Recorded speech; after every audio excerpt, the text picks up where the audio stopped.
কাশী বিশ্বনাথ থেকে আমার বাবা এই শিবলিঙ্গ এনেছিল।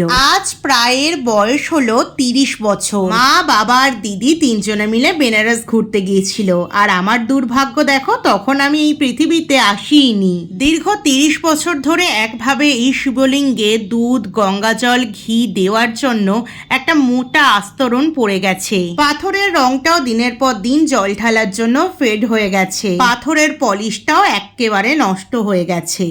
আগে তো আর এই ব্যাপারটা ছিল না, বাইরে কোথাও গিয়ে মূর্তিকে রং করানো বা সেটাকে ঠিক করানো। কিন্তু এখন যখন বাড়িতে আমিই পারি, তাই এই বছরে আমি আমাদের বাড়ির শিবলিঙ্গটাকে নতুনভাবে অঙ্গরাগ করলাম। শিবের মাথার উপরে যে পিতলের সাপটা ছিল দীর্ঘদিন জল ঢালার জন্য, সেটাও রংহীন হয়ে গেছে, তাই সেটাকেও আমি একটু কালার করে দিয়েছিলাম। ছোট থেকে দেখে আসছি আমার মা কোনোদিন ডালি সাজিয়ে শিবরাত্রিতে শিবের মাথায় বাইরে জল ঢালতে যায়। আমার মা সবসময় একটা কথা বলে, বাড়ির ঠাকুরকে অবহেলা করে কোনোদিন বাইরের ঠাকুরের পুজো হয় না। আর তোমরা বিশ্বাস করবে কি জানি না, আজ পর্যন্ত মা কোনোদিন উপোস করে শিবের মাথায় জল ঢালেনি। তাতেই দেখো আমার বাবার মতন একটা বর পেয়ে গেছে। আর অবশ্যই তোমরা জানিও এটা কেমন হয়েছে।